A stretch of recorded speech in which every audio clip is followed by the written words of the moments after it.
I'm Marley Love, and this is my language contact presentation that I have put together.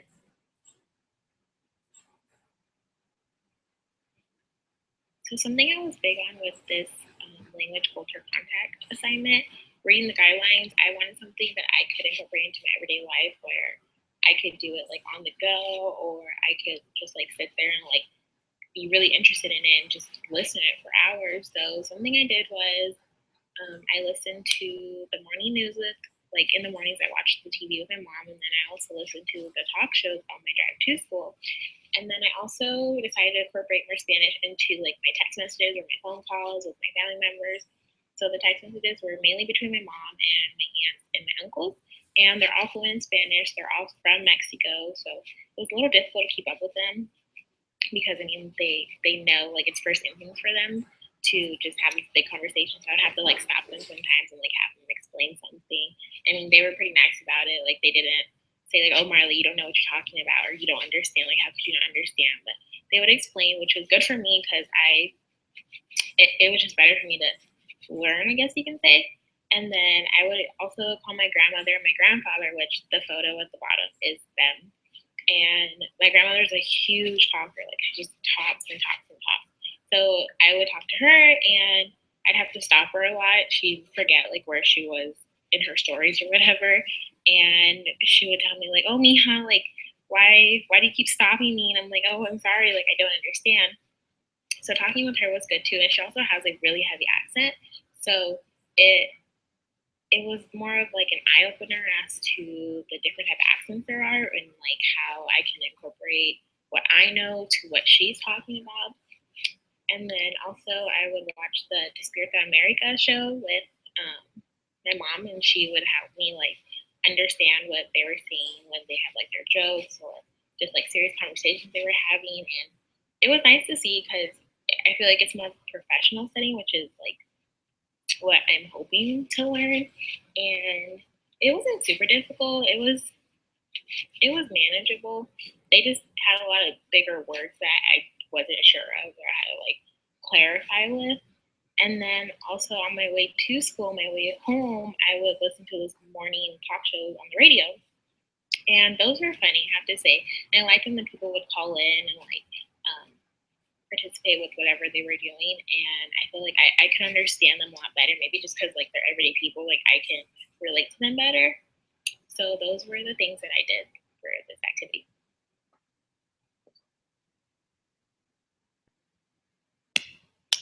Another thing with using these methods, I felt like it was a really good transition for me because it wasn't that big of a shock, and it was easy to gradually bring more Spanish into my everyday life. And it was also better for me to have someone there to clarify at all times because I could just completely be listening to Spanish and just be lost the entire time because I have a really hard time keeping up when they talk so fast. But having my mother there, having like my family members there, it was just, I found it easier to understand what was going on. I wasn't just completely lost. I felt like it helped me and it will help in the long run to gradually use more harder things to incorporate more Spanish into my everyday life.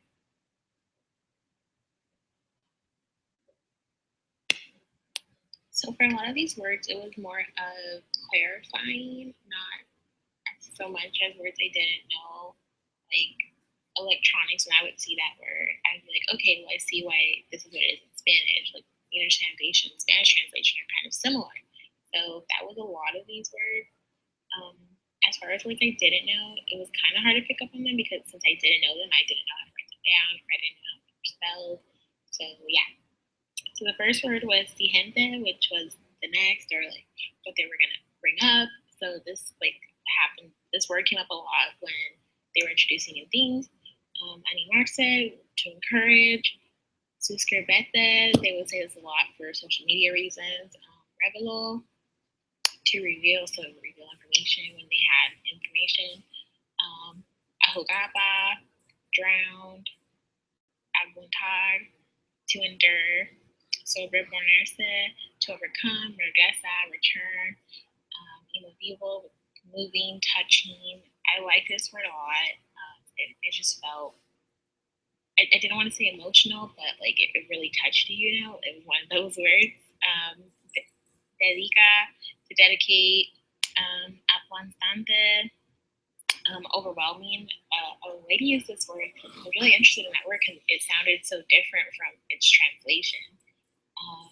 Devasto, devastating, toxico, toxic, inversión, investment, so like money wise, ridiculo, ridiculous, tecnología, technology, electronica, electronics, hermanito, little brother. I thought this word was cute. It it correlated with what we were kind of learning in our Spanish lab, so I chose that word. Empresa, company. So these are all the words that I had learned.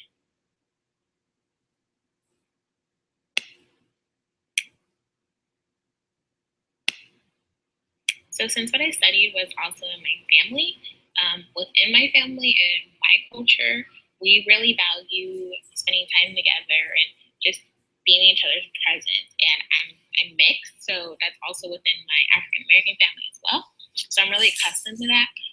We love getting together every other Sunday, mainly weekends. We cook a lot of food like menudo, pozole, carne asada. We like to get elotes together or raspados, like stuff like that, and just really enjoy each other's company. Um, my favorite thing to do is take the little kids and like the babies to the park and like play with them. We'll have like water balloon fights with them. We'll just really take them anywhere with us, and then all the older people really like to listen to mariachi music and sing along with karaoke. And just valuing family time is what I see is a lot of Hispanic people are about. Family is everything to majority of them, and I can see why. Like, I really value spending time with my family. Like, I've been accustomed to that all my life. Like, I wouldn't have it any other way if I had to choose again. So I noticed that a lot. And then like on the morning news, the radio, like the talk show hosts, they have like guests and the anchors where they're all very welcoming and nice to each other, and like they're like family members, like the best of friends. And then when they have guests, they really push like checking up on each other, making sure they're doing well. Like I understand it's their job, but they also make it very comfortable for them to just talk about whatever's going on in their daily lives. And then they love to make sure the other person is doing well within their lives. So these were things that I noticed a lot. They were common factors. So that was a culture practices we learned. And that is the end of this presentation. Thank you.